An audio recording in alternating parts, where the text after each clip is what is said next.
ज्ञायाद्वेन्द्राय ज्ञानमुद्राय योगिने नाथार्पणेशाय नमो वेदान्तवेदिने रामाय रामभद्राय रामचन्द्राय वेधसे रघुनाथाय नाथाय सीताय पते नमः मनोजवं मारुततुल्यवेगं जितेन्द्रियं बुद्धिमतां वरिष्ठं वातात्मजं वानरयोत्तमुख्यं श्रीरामदूतं शरणं प्रपद्ये नारायणं नमस्कृत्य नरं चैव नरोत्तमं देवीं सरस्वतीं व्यासं ततो जयमुदीरयेत् व्यासाय भवनाशाय श्रीशाय गुणराशे हृदयाय शुद्धविद्याय मध्वाय जन्मो नमः तपस्वाध्याय शुश्रूषा कृष्णपूजारतं मुनिं विश्वेशमिष्टदं वन्दे परिव्राट् चक्रवर्तिनम् ओम अथातो ब्रह्मजिज्ञासा ओम ಶ್ರೀ ಗುರುಭ್ಯೋ ನಮಃ ಹರಿ ಓಂ. ಇವಾಗ ಕರ್ಣ ದುರ್ಯೋಧನನ್ನು ಕಳಿಸಿ ಆಮೇಲೆ ಜರಾಸಂಧ ಕರ್ಣನ ವರಸೆಗಳನ್ನೆಲ್ಲ ನೋಡಿ ಮುಷ್ಟಿ ಯುದ್ಧದಲ್ಲಿ ಮೆಚ್ಚಿಕೊಂಡು ಇವನು ಬಲರಾಮನಿಗಿಂತಲೂ ಹುಷಾರಿದ್ದಾನಲ್ಲ, ನನ್ನ ಸಂಧಿಗೆ ಹೊಡಿತಾನಲ್ಲ ಇವನು ಅಂತ ಏನು ಮೆಚ್ಚುಗೆ ವ್ಯಕ್ತಪಡಿಸಿ ಅವನಿಗೆ ಅಂಗರಾಜ್ಯವನ್ನು ಕೊಡ್ತೇನೆ ಅಂತ ಹೇಳ್ತಾನೆ. ಅಂಗರಾಜ್ಯವನ್ನು ಕೊಡ್ತಾನೆ. ಅಂದರೆ ಮೊದಲೇ ಆ ಅಂಗರಾಜ್ಯ ಭೀಮಸೇನ ಅಂದರೆ ಆ ಅಂಗರಾಜ್ಯ ಮೊದಲು ಯಾರ ಹತ್ರ ಇತ್ತು? ಅಧಿರಥನ ಹತ್ರ ಇತ್ತು, ಕರ್ಣನ ತಂದೆ. ಅವನಿಂದ ಜರಾಸಂಧ ಇಡೀ ಅಂಗರಾಜ್ಯವನ್ನು ವಶಪಡಿಸಿಕೊಂಡಿದ್ದ ಬಲಾತ್ಕಾರದಿಂದ. ಅದರಲ್ಲಿ ಒಂದು ಭಾಗವನ್ನು ಭೀಮಸೇನ ದಂಡಯಾತ್ರೆ ಮಾಡಿದಾಗ, ಭೀಮಸೇನ ಮತ್ತು ಅರ್ಜುನರು, ಆಗ ಭೀಮಸೇನ ವಶಪಡಿಸಿಕೊಂಡಿದ್ದ ಅಂಗರಾಜ್ಯವನ್ನು ವಶಪಡಿಸಿಕೊಂಡು ಹಸ್ತಿನಾವತಿಗೆ ಸೇರಿಸಿದ್ದು ಭೀಮಸೇನ. ಅದನ್ನು ದೊಡ್ಡ ಗತ್ತಿನಲ್ಲಿ ಕೊಟ್ಟದ್ದು ಕರ್ಣನಿಗೆ ದುರ್ಯೋಧನ. ಸೊ ದುರ್ಯೋಧನ ಅದನ್ನೇ ಆ ಅಂಗರಾಜ್ಯದ ಒಂದು ಭಾಗವನ್ನು ಮೊದಲೇ ಕೊಟ್ಟಿದ್ದ ಕರ್ಣನಿಗೆ. ಈಗ ಇನ್ನೊಂದು ಭಾಗವನ್ನು ಜರಾಸಂಧ ಕೊಟ್ಟ. ಏನು ಕೌರವರು ತಿಳ್ಕೊಂಡ್ರು ಅಂತ ಹೇಳಿದರೆ, ಇದು ಜರಾಸಂಧನನ್ನು ಕರ್ಣ ಸೋಲಿಸಿದ್ದಾನೆ. ಜರಾಸಂಧನನ್ನು ಸೋಲಿಸಲಿಕ್ಕೆ ಕೃಷ್ಣನಿಗೂ ಆಗಿರಲಿಲ್ಲ. ಆದ್ದರಿಂದ ಕರ್ಣ ಕೃಷ್ಣನಿಗಿಂತಲೂ ಮಿಗಿಲು ಅಂತ ತಿಳ್ಕೊಂಡು ಭ್ರಮೆಯಿಂದ ಸಂಭ್ರಮಾಚರಣೆ ನಡೆಸಿದರು. ಸೊ ಸಂಭ್ರಮಾಚರಣೆ ನಡೆಸಿದರು. ಅಲ್ಲಿವರೆಗೆ ಆಗಿದೆ. ಸೊ ಈಗ ನೆಕ್ಸ್ಟ್ ಶ್ಲೋಕ ಅಲ್ಲಿಂದ ಏನಾಯಿತು, ದುರ್ಯೋಧನನಿಗೆ ಆ ಲಕ್ಷ್ಮಿ ಜೊತೆಗೆ ಕಾಶಿರಾಜನ ಮಗಳ ಜೊತೆಗೆ ಮದುವೆ ಕೂಡ ಆಯಿತು. ಆಮೇಲೆ ಮಗ ಹುಟ್ಟಿದ. ಅವನು ಯಾರು ಅಂತ ಹೇಳಿದರೆ, ರಾಮಾಯಣದಲ್ಲಿ ರಾವಣನ ಮಗ ಅಕ್ಷಕುಮಾರ ಯಾರಿದ್ದಾನೋ ಅವನೇ ಇಲ್ಲಿ ದುರ್ಯೋಧನನ ಮಗನಾಗಿ ಹುಟ್ಟಿದ. ಆಮೇಲಿಂದ ಒಬ್ಬಳು ಮಗಳು ಕೂಡ ಹುಟ್ಟಿದ್ಲು. ಆ ಮಗಳು ಅವಳು ಯಾರು ಅಂತೇಳಿದರೆ, ಕನ್ಯಾಂ ಪುರಾಂ ಪ್ರಿಯತಮಾಂ ಷಡಾನನಸ್ಯ, ಸುಬ್ರಹ್ಮಣ್ಯನೇ ಮನ್ಮಥ. ಆ ಮನ್ಮಥನ ಹೆಂಡತಿಯಾದ ರತಿದೇವಿ. ಆ ರತಿದೇವಿಯೇ ಈಗ ದುರ್ಯೋಧನನ ಮಗಳಾಗಿ ಹುಟ್ಟಿದ್ದಾಳೆ. ಅಲ್ಲಿವರೆಗಾಗಿದೆ. 201ನೇ ಶ್ಲೋಕ ಆಗಿದೆ. ಈಗ 202ನೇ ಶ್ಲೋಕ ಬಯಲಾರೆ.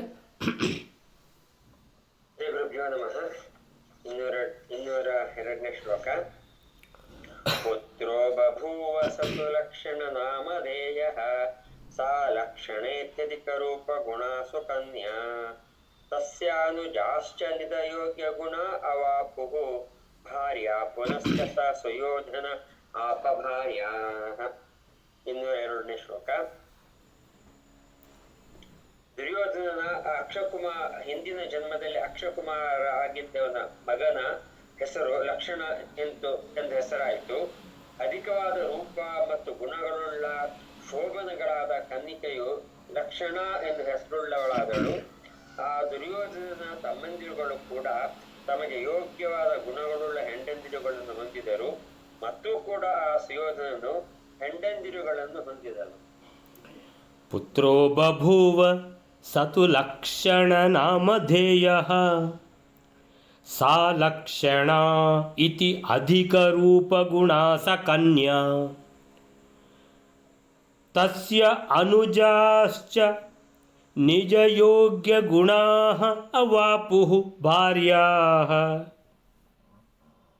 ಪುನಶ್ಚ ಸ ಸುಯೋಧನ ಆಪಭಾರ್ಯಾಃ. ಪುತ್ರೋ ಬಭೂವ, ಯಾರ್ದು? ದುರ್ಯೋಧನನಿಗೆ ಹುಟ್ಟಿದ ಮಗ. ಅವ ರಾಮಾಯಣದಲ್ಲಿ ರಾವಣನ ಮಗ ಅಕ್ಷಕುಮಾರನಾಗಿದ್ದ. ಆದರೆ ಇಲ್ಲಿ ಅವನ ಹೆಸರು ಏನು ಅಂತ ಇಷ್ಟು ತನಕ ಹೇಳಿಲ್ಲ. ಅದಕ್ಕೆ ಹೇಳ್ತಾ ಇದ್ದಾರೆ, ಅವನ ಹೆಸರು ಲಕ್ಷಣ ಅಂತ. ಸೊ ಲಕ್ಷಣ ನಾಮಧೇಯ. ನಾಮಧೇಯ ಅಂತೇಳಿದರೆ ಹೆಸರಿನವನು. ಲಕ್ಷಣನಾಮಧೇಯ. ಯಾರು? ಪುತ್ರೋ ಬಭುವ, ಪುತ್ರ ಅಂದರೆ ಮಗ, ಬಭುವ ಆದ. ಸೊ ಅವನಿಗೆ ಯಾವ ಮಗ ಹುಟ್ಟಿದ್ನೋ ಅವನ ಹೆಸರು ಲಕ್ಷಣ ಅಂತ ಇಟ್ಟ. ಅಭಿಧೇಯ, ನಾಮಧೇಯ. ಸಾ ಅಂತ ಹೇಳಿದರೆ ಯಾವಾಗಲೂ ಅವಳು ಅಂತ ಅರ್ಥ. ಸಹ ಅಂದರೆ ಅವನು, ಸಾ ಅಂತ ಹೇಳಿದರೆ ಅವಳು. ಸಾ ಅವಳು, ಲಕ್ಷಣ ಇತಿ ಅಧಿಕ.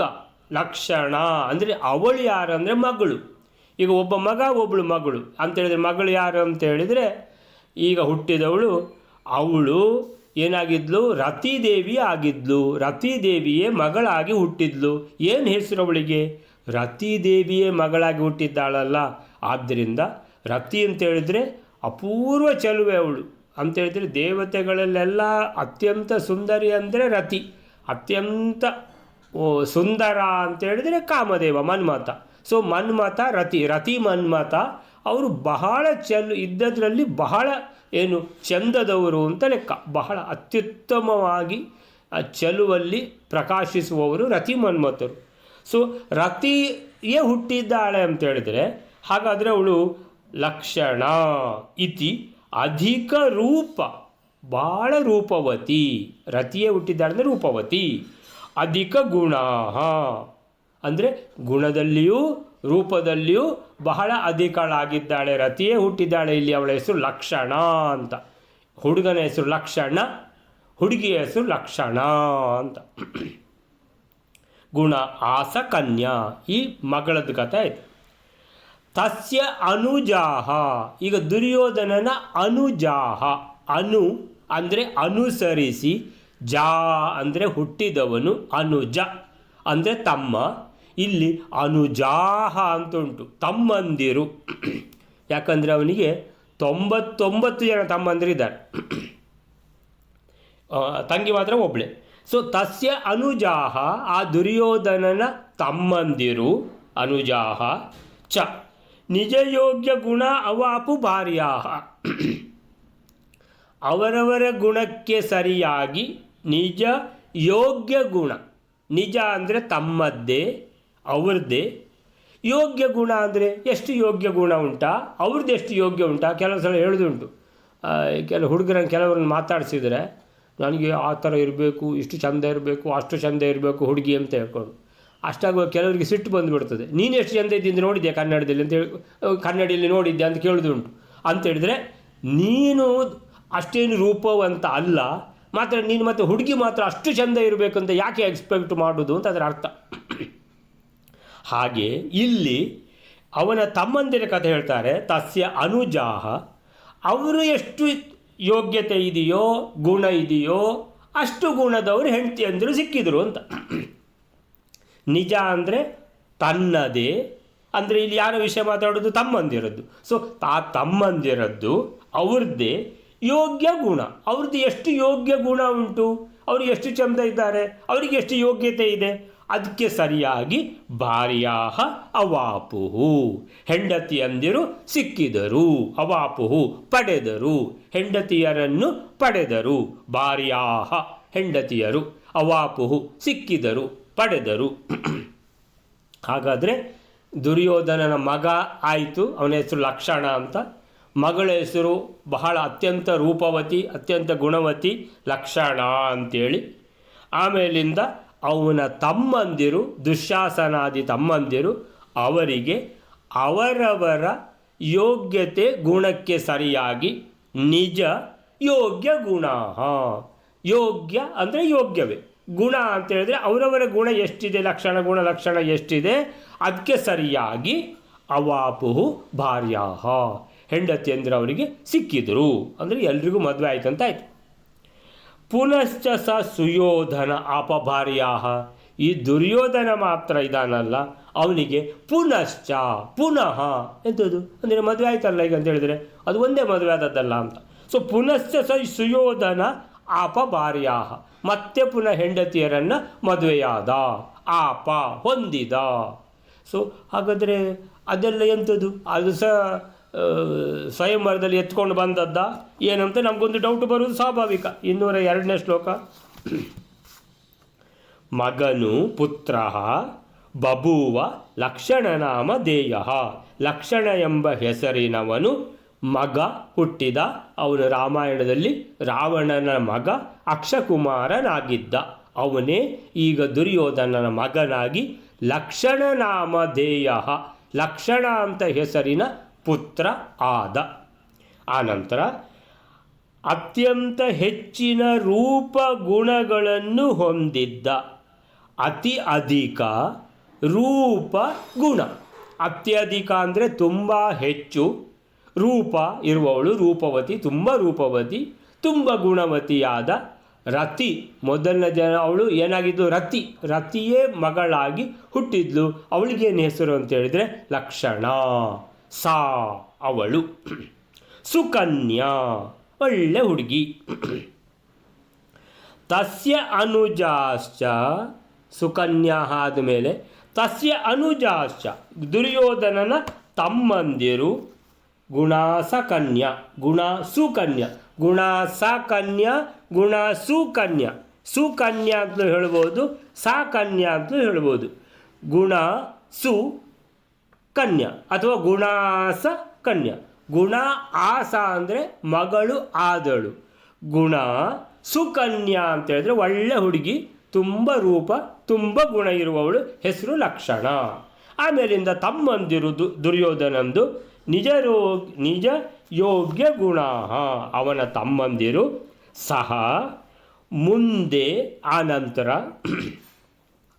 ತಮಗೆ ಅನುರೂಪವಾದ ಗುಣಗಳನ್ನು ಹೊಂದಿದ್ದವರನ್ನೇ ಪತ್ನಿಯರಾಗಿ ಪಡೆದರು. ತಮಗೆ ನಿಜ ಯೋಗ್ಯ ಗುಣ, ಅವರಿಗೆಷ್ಟು ಯೋಗ್ಯತೆ ಇದೆಯೋ, ಗುಣ ಇದೆಯೋ ಅದಕ್ಕೆ ಸರಿಯಾಗಿ ಹೆಂಡತಿಯಂದಿರು ಸಿಕ್ಕಿದರು. ಆನಂತರ ಭಾರ್ಯಾ ಅವಾಪು ಭಾರ್ಯ, ಹೆಂಡತಿಯಂದರು ಸಿಕ್ಕಿದರು. ಯಾರಿಗೆ? ತಮ್ಮಂದಿರಿಗೆ. ಪುನಃ ಸುಯೋಧನ, ಆ ದುರ್ಯೋಧನ ಇದ್ದಾನಲ್ಲೋ ಅವನು ಪುನಃ ಮತ್ತೆ ಅಪಭಾರ್ಯ, ಪುನಃ ಹೆಂಡತಿಯನ್ನು ಪಡ್ಕೊಂಡ ಅಂತೇಳಿದ್ರೆ ಮತ್ತೆ ಮದುವೆಯಾದ. ಇದು ಹೇಗೆ ಅಂತ ಈಗ ಸಂದೇಹ ನೋಡುವ, ಹೇಗೆ ಏನೇ ಆಗ್ತದೆ ಅಂತಕೊಂಡು. ನೆಕ್ಸ್ಟ್ ಶ್ಲೋಕ ಬಯಲಾರೆ. ಪೂರ್ವಂ ಸುರಾಂತಕ ಇತಿ ಪ್ರಥಿತ ಸುತೋ ಭೂತ್ ದುಶ್ಯಾಸನಸ್ಯ ತದನು ಪ್ರತಿತಪ್ಯಮಾನಃ ದೃಷ್ಟ್ವೈವ ಪಾರ್ಥ ಬಲ ವೀರ್ಯ ಗುಣಾನ್ ಸಮೃದ್ಧಿಂ ತಾಂಚೈವ ತೇ ಪ್ರತಿಯಯುಃ ಸ್ಮ ಕಲಿಂಗ ದೇಶಂ. 203ನೇ ಶ್ಲೋಕ. ಮೊದಲು ದೇವಾಂತಕನೆಂದು ಪ್ರಸಿದ್ಧನಾದವ ದುಶ್ಯಾಸನಿಗೆ ಮಗನಾಗುತ್ತಾನೆ. ಆಮೇಲೆ ದುರ್ಯೋಧನಾದಿಗಳು ಪಾಂಡವರ ಬಲ, ವೀರ್ಯ ಮತ್ತು ಗುಣಗಳನ್ನು ಹಾಗೂ ಮಹಾ ಸಂಪತ್ತನ್ನು, ಆ ದ್ರೌಪದಿಯನ್ನು ಕೂಡ ನೋಡಿ ಪ್ರತಿ ಕ್ಷಣದಲ್ಲೂ ವಿಶೇಷ ಸಂತಾಪವುಳ್ಳವರಾಗಿ ಕಳಿಂಗ ದೇಶದ ಕಡೆಗೆ ಹೊರಟು ಹೋಗುತ್ತಾರೆ. ಪೂರ್ವಂ ಸುರಾಂತಕ ಇತಿ ಪ್ರತಿತಃ ಸುತೋಭೂತ್ ಸುತಃ ಅಭೂತ್ ದುಶ್ಯಾಸನಸ್ಯ ತದನು ಪ್ರತಿತಪ್ಯಮಾನಾಃ ದೃಷ್ಟ್ವಾ ಏವ ಪಾರ್ಥಬಲ ವೀರ್ಯ ಗುಣಾನ್ ಸಮೃದ್ಧಿಂ ತಾಂ ಚೈವ ತೇ ಪ್ರತಿಯಯುಃ ಸ್ಮ ಕಲಿಂಗ ದೇಶಂ. ಪೂರ್ವಂ ಸುರಾಂತಕ ಇತಿ, ರಾಮಾಯಣದಲ್ಲಿ ಸುರಾಂತಕ ಅಂತ, ಸುರ ಅಂದರೆ ದೇವತೆಗಳು, ಸುರಾಂತಕ ಅಂದರೆ ದೇವತೆಗಳ ಶತ್ರು, ಸುರಾಂತಕ ದೇವಾಂತಕ ಅಂತಲೂ ಹೇಳ್ತಾರೆ. ಸೊ ಪೂರ್ವಂ ಸುರಾಂತಕ, ರಾಮಾಯಣದಲ್ಲಿ ಯಾವನು ಸುರಾಂತಕ ಅಂತ ಇದ್ನೋ ಅಥವಾ ದೇವಾಂತಕ ಅಂತ ಇದ್ನೋ ಆ ರಾಕ್ಷಸ ಈಗ ಏನಂತ ಹೇಳಿದರೆ ಪ್ರತೀತಃ, ಭಾಳ ಪ್ರಸಿದ್ಧ ಅವನು, ಸುತೋ ಅಭೂತ್ ದುಶ್ಯಾಸನಸ್ಯ, ದುಶ್ಯಾಸನಿಗೆ ಮಗನಾಗಿ ಹುಟ್ಟಿದ. ದುಶ್ಯಾಸನ ನಮಗೆ ಗೊತ್ತು, ದ್ರೌಪದಿಯ ವಸ್ತ್ರಾಪಹರಣ ಮಾಡಿದ ಮಹಾಧೂರ್ತ ಖಳ, ಮಹಾ ಕೆಟ್ಟ ಸಂತಾನ ಅವನು. ಯಾರು? ದುಶ್ಯಾಸನ. ಅವನಿಗೆ ಸರಿಯಾದ ಇನ್ನೊಂದು ಕೆಟ್ಟ ಸಂತಾನ ಅದು ಯಾವುದು? ರಾಕ್ಷಸನಾಗಿದ್ದ ಸುರಾಂತಕ ಅಂತ, ಅವನೇ ಬಂದು ಇಲ್ಲಿ ಹುಟ್ಟಿದ. ಸುತಃ ಅಭೂತ್ ದುಶ್ಯಾಸನಸ್ಯ, ಅವನು ದುಶ್ಯಾಸನಸ್ಯ ಸುತಃ ಅಭೂತ್, ದುಶ್ಯಾಸನನ ಮಗನಾಗಿ ಹುಟ್ಟಿದ. ತದನು ನಂತರ ಪ್ರತಿತಪ್ಯಮಾನಾಃ, ಪ್ರತಿ ತಪ್ಯಮಾನಾಃ, ತಪ್ಯಮಾನಾಃ ಅಂದರೆ ತಾಪ, ತಾಪ ಅಂದ್ರೇನು? ಬಿಸಿಲಿನ, ಅಯ್ಯೋ ಭಯಂಕರ ಬಿಸಿಲು ರೀ. 43 degree, Delhi 43 degree, 44 degree, 45 degree. ಈಗ ಎಲ್ಲಿ? ಡೆಲ್ಲಿಯಲ್ಲಿ. ಅಂದರೆ ಚಳಿಗಾಲದಲ್ಲಿ ಈಗ ಒಂದು ವಿಷಮ ಪರಿಸ್ಥಿತಿ ಈಗದ್ದು, ಕಾಣುವುದೇ ಇಲ್ಲ, ಫಾಗ್. ನಂತರ ಸೆಕೆಗಾಲ ಬಂದರೆ ಅತೀವ ಸೆಕೆ. ಅಂದರೆ ಆ ಸೆಕೆಯಲ್ಲಿ ನಾವು ಒಂದು ವೇಳೆ ಹೋದರೆ, ಯಾರೆಲ್ಲ ಟೂ ವೀಲರ್ಸಲ್ಲಿ ಹೋಗ್ತಾರೋ ಆ ಹೆಲ್ಮೆಟ್ ಒಳಗೆ ತಲೆ ಬೆಂದು ಹೋಗಿಬಿಡ್ತದೆ. ಶೂ ಹಾಕ್ಕೊಂಡಿರ್ತಾರೆ, ಶೂ ಒಳಗೆ ಕಾಲು ಬೆಂದು ಹೋಗ್ತದೆ. ಆಮೇಲಿಂದ ಅಂದರೆ ಪುಣ್ಯಕ್ಕೆ ಮಂಗಳೂರು, ಉಡುಪಿ ಮಂಗಳೂರು ಥರ ಅದು ವೆದರ್ ಅಲ್ಲ, ಅದು ಡ್ರೈ ವೆದರ್ ಬೆಂಗಳೂರಿನಾಗೆ. ಆದ್ದರಿಂದ ಸ್ವಲ್ಪ ಬಚಾವು. ಇಲ್ಲ ಅಂತ ಹೇಳಿದರೆ ನಿಮಗೆ ಕಾಲರ್ ಇಟ್ಕೊಂಡು ಕೂತ್ಕೊಳ್ಳಿಕ್ಕೆ ಸಾಧ್ಯ ಇಲ್ಲ. 43-44 ಡಿಗ್ರಿ ಅಂತ ಹೇಳಿದರೆ ಸತ್ತೋಗುವಂಥ ವಿಲವಾರಿ ಅದು. ಆದರೆ ಅಲ್ಲಿ ಬೆವರುವುದಿಲ್ಲ, ಬೆವರುವುದಿಲ್ಲ, ಉರಿ ತಡ್ಕೊಳ್ಳಿಕ್ಕೆ ಸಾಧ್ಯ ಇಲ್ಲ. ಅದಕ್ಕೆ ಅಂಥ ಬಿಸಿಲಿನಲ್ಲಿ, ಉರಿ ಬಿಸಿಲಿನಲ್ಲಿ ತಪ್ಯಮಾನ, ಬೆಂದು ಹೋಗ್ತಾ ಇರುವುದು, ಅದು ಬಿಸಿಲಿಗೆ. ಇಲ್ಲಿ ಬಿಸಿಲು ಉಂಟಾ ಕೇಳಿದರೆ ಇಲ್ಲ. ಮತ್ತೆ ಹೇಗೆ ಇವರು ಕೌರವರು ತಪ್ಯಮಾನ ಅಂದರೆ ಪ್ರತಿ ತಪ್ಯಮಾನ, ಯಾರ ಪ್ರತಿ? ಪಾಂಡವರ ಪ್ರತಿ. ಮತ್ತು ತಪ್ಯಮಾನ ಅಂದರೆ ಬೆಂದು ಹೋಗ್ತಾ ಇದ್ದಾರೆ. ಏನದು ಅಂತೇಳಿದರೆ, ಈಗ ಕೆಲವರಿಗೆ ಒಂದು ಅಭ್ಯಾಸ ಏನಂತ ಹೇಳಿದರೆ, ಒಳ್ಳೆ ಚಂದ ಮಾಡಿಕೊಂಡು ಬಂದುಬಿಡೋದು. ಕೆಲವರು ಚಂದ ಇದ್ದವರು ಚಂದ ಮಾಡಿಕೊಂಡು ಬರುವುದಿಲ್ಲ, ಏನೋ ಒಂದು ಸೀರೆ ಉಟ್ಕೊಂಡು ಬಂದುಬಿಟ್ರು ಸೀದಾ. ಇನ್ನು ಕೆಲವರು ಚಂದನೂ ಇರ್ತಾರೆ ಮತ್ತು ಭಾಳ ಚಂದ ಮಾಡ್ಕೊಂಡು ಬರ್ತಾರೆ ಅಂತೇಳಿದರೆ ಎಲ್ಲರೂ ಅವರನ್ನೇ ನೋಡೋದು. ಆಗ ಬಾಕಿ ಹೆಂಗಸರಿಗೆ ಏನಾಗ್ತದೆ ಅಂತ ಹೇಳಿದರೆ, ಎಂತ ಅವಳನ್ನೇ ಏನು ನೋಡೋದು ಅಂತ ಎಲ್ಲರೂ, ಅಂದರೆ ತಪ್ಯಮಾನ, ಒಳಗೆ ಬೆಂದು ಹೋಗ್ತಾರೆ. ಅಯ್ಯೋ ಎಲ್ಲರೂ ಅವಳನ್ನೇ ಏನು ನೋಡೋದು ಅಂತ. ಸೊ ಈ ತಾಪ ಅನ್ನುವಂಥದ್ದು ಬೇರೆ ಬೇರೆ. ಕೆಲವರಿಗೆ ಅವರಿಗೆ ಅಂದರೆ ಅದು ಸಿಕ್ತು ರೀ, ಫಸ್ಟ್ ಪ್ರೈಸ್ ಸಿಕ್ತಂತೆ, ಹಾಗೆ ಅಂತ 2 ಲಕ್ಷ ಕೊಟ್ರಂತೆ, ಅಂದರೆ ಅವರಿಗೆ ಸಿಕ್ತು ಅಂತ ಇವರಿಗೆ ತಾಪ, ತಪ್ಯಮಾನ. ಅಂದರೆ ಈ ಸುಮಾರಿಗೆ ಈ ತಾಪ ಅನ್ನುವಂಥದ್ದು ಒಳಗಿನ ತಾಪ ಎಲ್ಲ ಹೊಟ್ಟೆ ಕಿಚ್ಚಿನಲ್ಲಿ ಬರುವಂಥದ್ದು. ಸೊ ಈ ಕೌರವರಿಗೆ ಪಾಂಡವರ ಪ್ರತಿ ತಪ್ಯಮಾನ, ಬೆಂದು ಹೋಗ್ತಾ ಇದ್ದಾರೆ. ಅಂದರೆ ಒಳಗೊಳಗೆ ಉರಿ ಹೇಳ್ತಾ ಇದೆ. ಯಾಕೆ ಅಂತ ಹೇಳಿದ್ರೆ, ದೃಷ್ಟ್ವಾ ಏವ ಪಾರ್ಥ ಬಲ ವೀರ್ಯ ಗುಣಾನ್ ಸಮೃದ್ಧಿಂ ಅಂತೇಳಿದರೆ ಮೊದಲೇ ಕೇಳಿದ್ದಾರೆ. ಆ ಶ್ರೀಕೃಷ್ಣ ಬಂದು ಸುವರ್ಣದ ಭಾರಗಳನ್ನು ಕೊಟ್ಟಿದ್ದಾನೆ ಅಂತ. ಅಂದರೆ ಒಂದು ಭಾರ ಅಂದರೆ 20 ತೊಲೆ. 1 ತೊಲೆ ಅಂದರೆ 10 ಗ್ರಾಮ್. 1 ಗ್ರಾಮ್ ಅಂದರೆ ಈಗ ಎಷ್ಟು? ಈಗ 1 ಗ್ರಾಮಿಗೆ 15,000 ಆಯಿತಾ? ಈಗ 13,000 ಏನಾಗಿದೆ ಕಾಣ್ತದೆ ಅಂತೇಳಿದರೆ ಬೆಲೆ ಯಾವುದು? ಈಗ ಚಿನ್ನ ಮತ್ತು ಬೆಳ್ಳಿದ್ದು ಬೆಲೆ ಅದು ನಿನ್ನೆ ಇದ್ದದಕ್ಕಿಂತ ಇವತ್ತು 10% ಜಾಸ್ತಿ. ಏನಂತ ಇಲ್ಲ, ಏನಾಗ್ತದೆ ಅಂತ ದೇವರೊಬ್ಬನಿಗೆ ಗೊತ್ತು. ಸೊ ಆಯ್ತಲ್ಲ, 1 ಗ್ರಾಮಿಗೆ 13,000. ಹಾಗಾದರೆ 1 ತೊಲೆಗೆ ಎಷ್ಟಾಯ್ತು ರೀ? 1,30,000 1 ತೊಲೆಗೆ. ಇದು 20 ತೊಲೆ. ಅಯ್ಯೋ ದೇವರೇ, ಒಂದೊಂದು. ಹಾಗಾದರೆ 1 ಭಾರ ಅಂದರೆ 20 ತೊಲೆ ಅಂತ ಹೇಳಿದರೆ 25-26 ಲಕ್ಷ ರೂಪಾಯಿ 1 ತೊಲೆಗೆ. ಅಂಥದ್ದು ಎಷ್ಟೋ ಕೊಟ್ಟಿದ್ದಾನೆ ಅಂತ ಪಾಂಡವರಿಗೆ. ಯಾರು? ಶ್ರೀಕೃಷ್ಣ. ಆಯಿತಾ? ಆಮೇಲಿಂದ ರಥಗಳನ್ನು ಕೊಟ್ಟಿದ್ದಾನೆ, ಕುದುರೆಗಳನ್ನು ಕೊಟ್ಟಿದ್ದಾನೆ, ಆನೆಗಳನ್ನು ಕೊಟ್ಟಿದ್ದಾನೆ, ದಾಸಿಯರನ್ನು ಕೊಟ್ಟಿದ್ದಾನೆ. ಏನೆಲ್ಲ ಕೊಟ್ಟಿದ್ದಾನೆ ಅಂತ ಲೆಕ್ಕವೇ ಇಲ್ಲ. ದ್ರೌಪದಿಗಂತೂ ಏನು ಬೇಡ, ಎಲ್ಲ ಇದೆ. ಯಾರು? ಕೃಷ್ಣ ಕೊಟ್ಟದ್ದು ಅಂತ. ಇದು ಸಾಲಲಿಕ್ಕೆ ಇಲ್ಲ ಅಂತ ದ್ರುಪದ ಮತ್ತಷ್ಟು ಕೊಟ್ಟಿದ್ದಾನೆ. ಇದನ್ನೆಲ್ಲ ಕೇಳಿ ತಪ್ಯಮಾನ. ಆಮೇಲಿಂದ ನೋಡಿ ಏನದು, ಎಂಥ ಚಂದ ಇವಳು ಅಂತ. ಯಾರು? ದ್ರೌಪದಿ. ಅಯ್ಯೋ ಇಷ್ಟು ಚಂದದ ಹೆಂಡತಿ ಏಕೆ ಸಿಕ್ಕಿದ್ದು ಇವರಿಗೆ ಅಂತ. ಅವರಿಗೆ ಸಿಕ್ಕಿದ್ದು ಇವರಿಗೆ ಹೊಟ್ಟೆಕಿಚ್ಚು. ಸೊ ಇಲ್ಲಿ ದೃಷ್ಟ್ವಾ ಏವ, ನೋಡಿ. ಯಾವುದನ್ನು ನೋಡಿ? ಪಾರ್ಥ ಅಂದರೆ ಪೃಥುವಿನ ಮಕ್ಕಳು ಪಾಂಡವರು, ಪಾಂಡವರ ಬಲ ವೀರ್ಯ ಗುಣಾನ್. ಅಂದರೆ ಎಲ್ಲರೂ ಅವರನ್ನೇ ಹೊಗಳುದು ಪಾಂಡವರನ್ನು. ಅಂದರೆ ಅಷ್ಟು ಗುಣವಂತರು, ಅಯ್ಯೋ ಎಷ್ಟು ಒಳ್ಳೆಯವರು, ಅಯ್ಯೋ ಯಾಕೆ ಅವರನ್ನು ಹೊಗಳ್ತಾರೆ ಅಂತ ಇವರಿಗೆ ಹೊಟ್ಟೆ ಉರಿ. ಇವರು ಸಹ ಒಳ್ಳೆಯವರು ಆಗ್ಬೋದಲ್ಲ? ಇಲ್ಲ. ವೀರ್ಯ ಬಲ, ಅವರ ಬಲ, ಅವರ ವೀರ್ಯ. ಅಂದರೆ ವೀರ್ಯ ಅಂತೇಳಿದ್ರೆ ಏನರ್ಥ ಅಂತೇಳಿದರೆ, ಯಾವುದೇ ಕೆಲಸಕ್ಕೆ ಹೋದರೆ ಅವರು ಸೋತು ವಾಪಸ್ಸು ಬರುವುದಿಲ್ಲ, ಆ ಕೆಲಸ ಮುಗಿಸಿಯೇ ಬರುವುದು, ಅದು ವೀರ್ಯ. ಸೊ ಬಲ ವೀರ್ಯ ಗುಣಾನ್.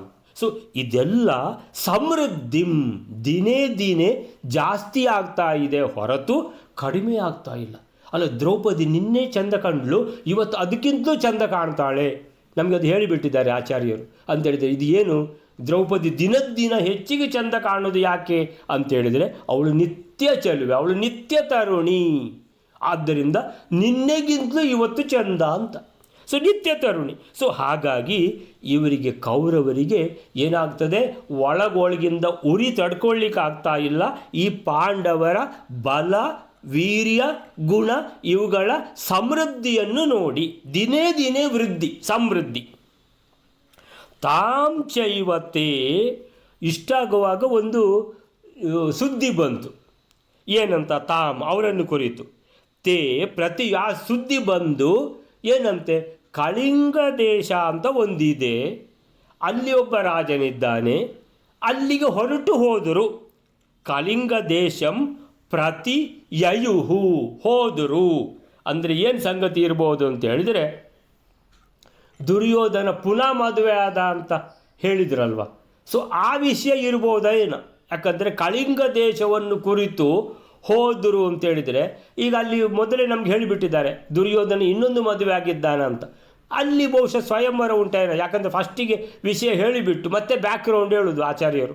ಸೊ ಹಾಗಿರುವಾಗ ನನ್ನ ಅಂದಾಜು ಸಂದೇಹ ಏನಂತೇಳಿದರೆ, ಕಳಿಂಗ ದೇಶದ ರಾಜ ತನ್ನ ಮಗಳಿಗೆ ಬಹುಶಃ ಸ್ವಯಂವರ ಮಾಡ್ತಾ ಇದ್ದಾನೋ ಏನೋ. ಅದಕ್ಕೋಸ್ಕರ ಕೌರವರೆಲ್ಲ ಕಳಿಂಗ ದೇಶವನ್ನು ಕುರಿತು ಹೋದರು.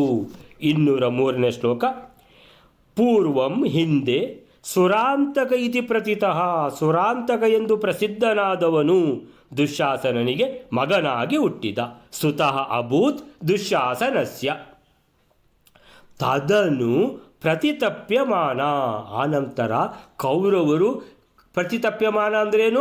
ಅಯ್ಯೋ ಬೆಂದು ಹೋಗ್ತಾ ಇದ್ದಾರೆ, ಒಳಗೆ ಉರಿ ತಡ್ಕೊಳ್ಳಿಕ್ಕಾಗ್ತಾ ಇಲ್ಲ.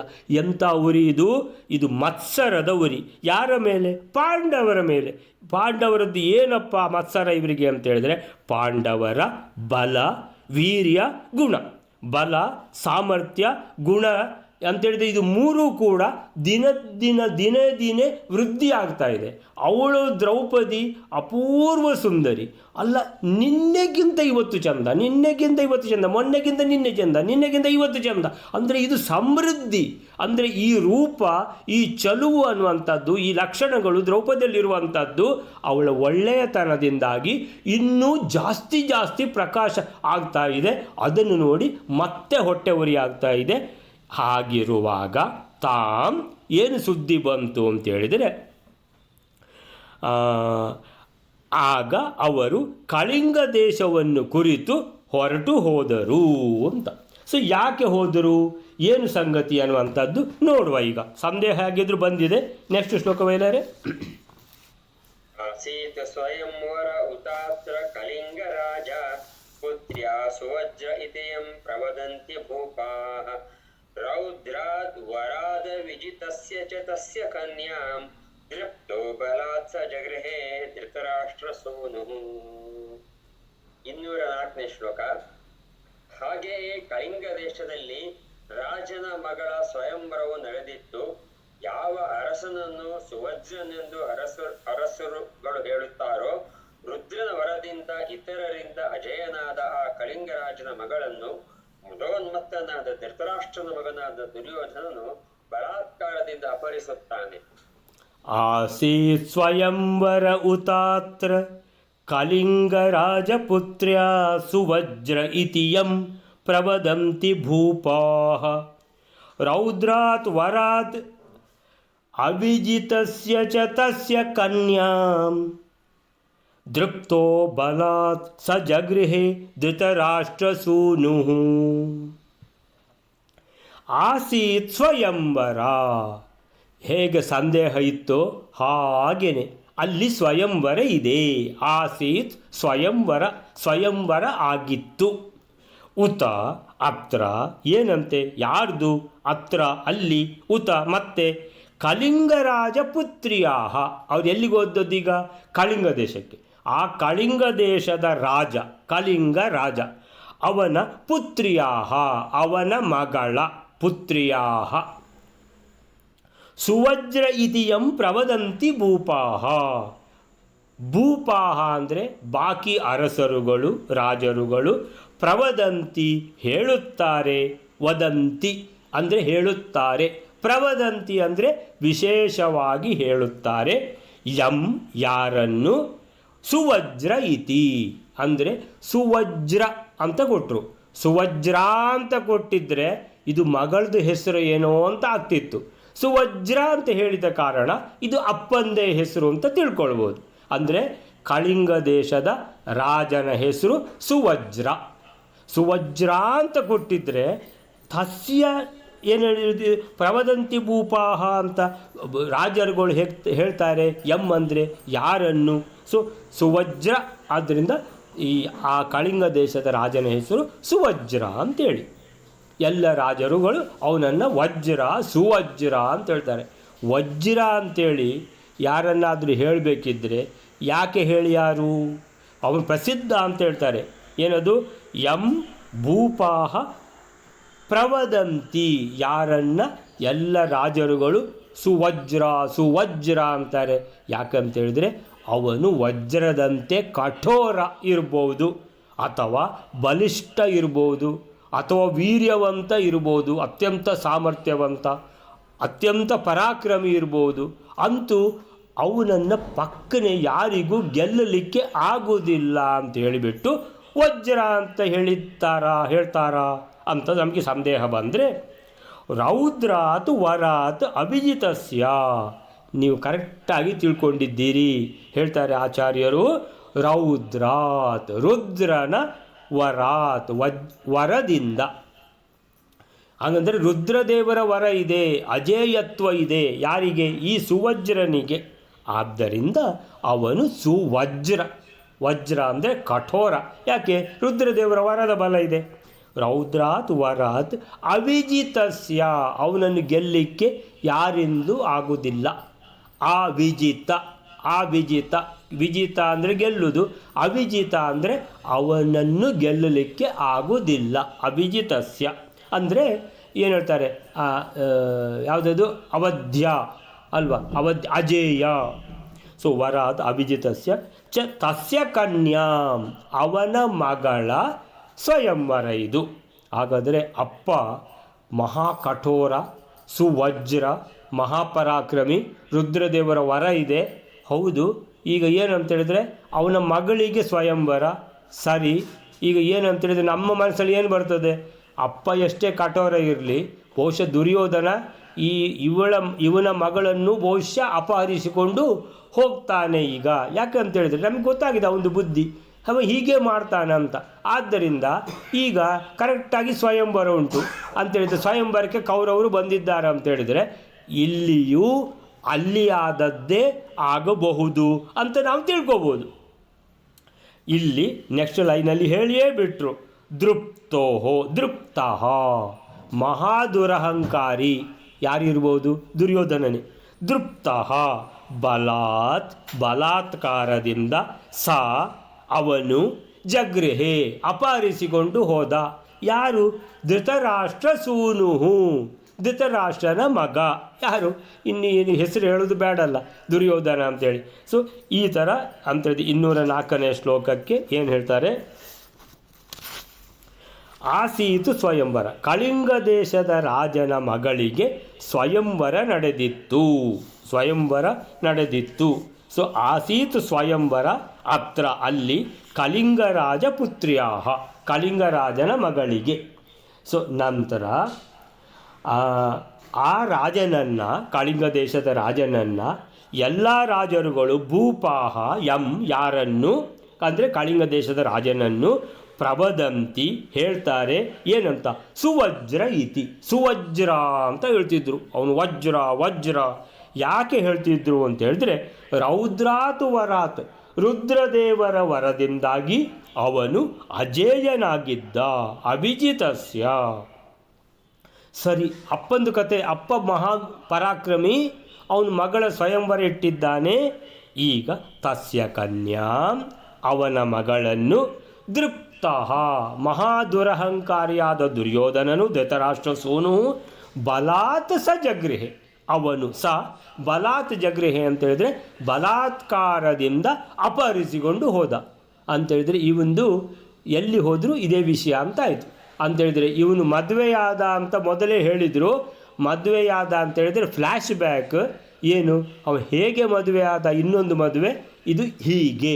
ಕಳಿಂಗ ದೇಶದ ರಾಜನ ಮಗಳನ್ನು ಅವನು ರುದ್ರದೇವರದಿಂದ ಸುವಜ್ರ ಅಂತ ಆಗಿದ್ದರೂ ಮಗಳನ್ನು ಬಲಾತ್ಕಾರದಿಂದ ದುರ್ಯೋಧನ ಧೃತರಾಷ್ಟ್ರ ಸೂನು ಎತ್ಕೊಂಡು ಬಂದೇ ಬಿಟ್ಟ. ಮತ್ತೆ ಆಚಾರ್ಯರು ಧೃತರಾಷ್ಟ್ರ ಸೂನು ಅಂತ ಹೇಳ್ತಾರೆ. ಯಾಕಿರ್ಬೋದು ಅಂತ ಸಂದೇಹ ಬರುವುದೀಗ. ಯಾಕಂತ ಹೇಳಿದರೆ ಪುನಃ ಕುರುಡನ ಮಗ ಅಂತ ಯಾಕೆ ಹೇಳ್ತಾರೆ ಆಚಾರ್ಯರು? ಮೊದಲಾದರೆ ಗೊತ್ತಾಯಿತು ಅಂತೇಳಿದರೆ, ಈಗ ಅಪಹರಿಸ್ಕೊಂಡು ಬಂದರೆ ಎಲ್ಲ ರಾಜಗುರುಗಳು ಮುತ್ತಿಗೆ ಹಾಕ್ತಾರಂತ ಗೊತ್ತಿರಲಿಲ್ಲ ಕುರುಡ ಅಂತ. ಸರಿ, ಈಗ ಅಲ್ಲಿ ಕುರುಡನ ಮಗ ಸರಿಯಾಯಿತು. ಇಲ್ಲಿ ಕುರುಡನ ಮಗ ಯಾಕೆ ಅಂತೇಳಿದರೆ, ಅಲ್ಲಿ ನಾನು ಬಲಾತ್ಕಾರ ಮಾಡಿಕೊಂಡು ಹೋಗಿ ಹೇಗೋ ಹಾಗೆ ಅಂತ ಹೇಳ್ಕೊಂಡು ಕರ್ಣ ಅವನನ್ನು ಒಂದು ರಕ್ಷಣೆ ಕೊಟ್ಟಿದ್ದ, ಅವನನ್ನು ಪಲಾಯನ ಮಾಡಲಿಕ್ಕೆ ಹೇಳಿ ಓಡು ಅಂತ ಹೇಳಿ ಎಲ್ಲ ಆಗಿತ್ತು. ಇಲ್ಲಿ ಪುನಃ ಅದೇ ಮಾಡಬೇಕಂತ ಹೇಳಿದರೆ ಇವನು ಕುರುಡನ ಮಗ ಅಲ್ವಾ? ಅಂದರೆ ಒಂದು ಸಲ ಎಷ್ಟೋ ಕಷ್ಟದಲ್ಲಿ ಗೆದ್ದದ್ದು, ಈಗ ಮತ್ತೆ ಅದೇ ತಪ್ಪು ಮಾಡಿದರೆ ಸಿಕ್ಕಿ ಬೀಳುವುದಿಲ್ವ ಅವನು ಅಂತ ನಮಗೆ ಸಂದೇಹ. ಸಿಕ್ಕಿ ಬಿದ್ದಿದ್ದಾನೋ ಇಲ್ವೋ ಅಂತ ಮತ್ತೆ ನಾಳೆ ಆಚಾರ್ಯರು ಹೇಳುವಾಗ ಗೊತ್ತಾಗ್ತದೆ ಏನು ಅಂತ ಹೇಳ್ಕೊಂಡು ಇಲ್ಲಿಗೆ ನಿಲ್ಲಿಸ್ಕೊಳ್ಳೋಣ. ಶ್ರೀಕೃಷ್ಣ ಅರ್ಪಣ.